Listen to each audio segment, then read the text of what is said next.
word mostly used. We have 3 surahs in the first. If you leave alone Surah Al-Fatiha, which is the preface of the whole of the Quran, then 3 surahs. Surah Al-Baqarah, Surah Al-Imran, Surah Al-Nisa, 1 manzil, 1 hizb. Then 5 in the next, 7 in the next, 9 in the next, 11 in the next, and 13 in the next, and then 65 surahs in the 7th hizb.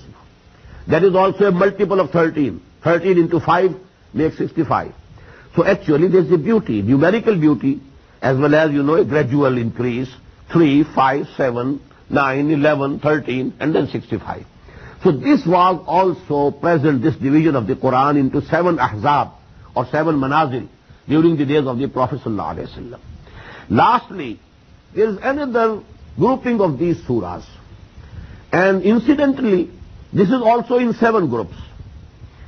These 7 groups are groups of Makki and Madani surahs. We find in the Quran 1 or 2 Makki surahs, then 1 or more Madani surahs.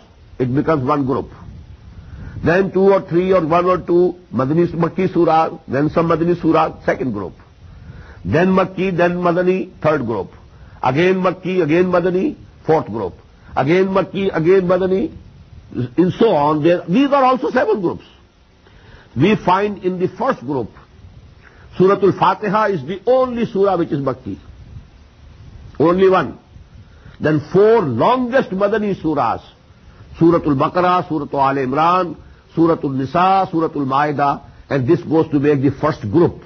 This is not first manzil, first group of Makki Madani surahs. Then we have 2 surahs which are Makki, Surah Al-An'am, Surah Al-Araf. Again 2 surahs which are Madani, Surah Al-Anfal, Surah Al-Tawbah. This is the 2nd group.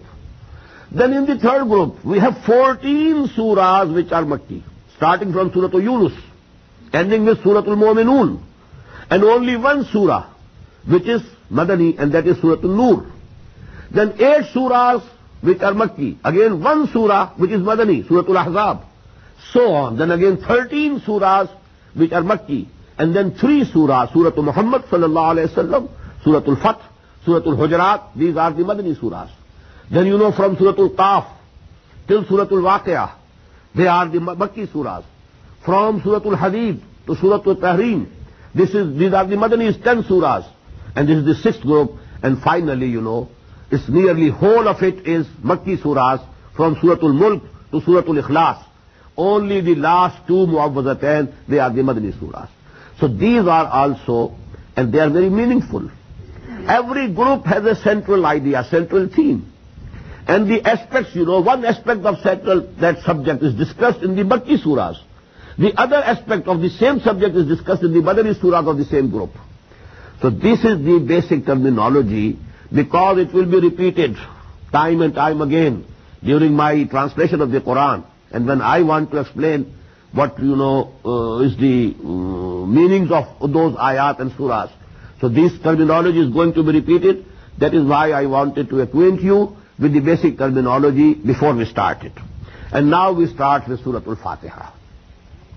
أعوذ بالله من الشيطان الرجيم بسم الله الرحمن الرحيم الحمد لله رب العالمين الرحمن الرحيم مالك يوم الدين إياك نعبد وإياك نستعين اهدنا الصراط المستقيم صراط الذين أنعمت عليهم غير المغضوب عليهم ولا الضالين آمين. This surah, the first point that should be noted is, this is the first complete surah revealed to Muhammad sallallahu alayhi wa sallam. Before this surah, there were isolated ayat which were revealed. No complete surah was revealed to Muhammad before Surah Al-Fatiha. 5 ayat in the beginning of Surah Al-Alaq. اقرأ باسم ربك الذي خلق خلق الإنسان من علق اقرأ وربك الأكرم الذي علم بالقلم علم الإنسان ما لم يعلم. First revelation. Second, the first 7 ayat of Surah Al-Noon or Surah Al-Qalam. That is the second surah of 29th part. first 7 ayat. Third, the beginning of Suratul Muzammil. Fourth, the first 7 ayat again of Suratul Muddassir. And as far as I think, and as far as many scholars have the opinion, fifth revelation was Suratul Fatiha. And it was the first surah which was revealed to Muhammad sallallahu alaihi wasallam complete. It consists of 7 ayat. This number is agreed, although there is a difference in counting. Some people include Surah Ayatul Bismillah in this counting. Bismillahir Rahmanir Rahim, ayah number 1. Alhamdulillahi Rabbil Alameen, ayah number 2. And you know they count the last, Ghairil Siratal Lazina Anamta Alayhim, Ghairil Maghdubi Alayhim Waladdallin as 1 ayah. So the total comes to 7. But in the second opinion, and this is the opinion of Imam Abu Hanifa, rahimahullah, and I also agree with this second opinion. I will let you know the reason of that later on. Ayatul Bismillah is not included in Surah Al-Fatiha. This is the opinion of Imam Abu Hanifa, rahimahullah. This is actually a sign that a surah is beginning. And this is placed between all the surahs of the Quran, except one, you know. Surah At-Tawbah, it has no ayat Bismillah in the beginning or before it. Rest 113 surahs of the Quran, before those surahs, this ayah has been written. It's only a sign that the next surah is beginning and the preceding has ended here. That's all. And this is not included, and most of the people don't count it every time. Anyhow, Bismillahir Rahmanir Rahim is not the ayah of Surah Al-Fatiha.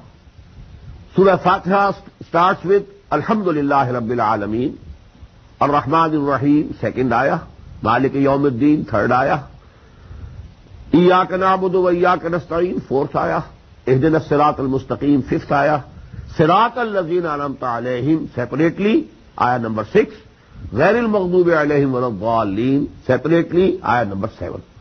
This is the second mode of counting. Please note that 7, this is agreed upon, that Suratul Fatiha consists of 7 ayat, but the mode of counting is different. Thirdly, this surah has many names, and it was the custom, you know, with the Arab people. The thing which they liked more, they gave it more names. This surah, because this is a very important surah of the Quran, very basic surah, it has, you know, more than 50 names have been enumerated by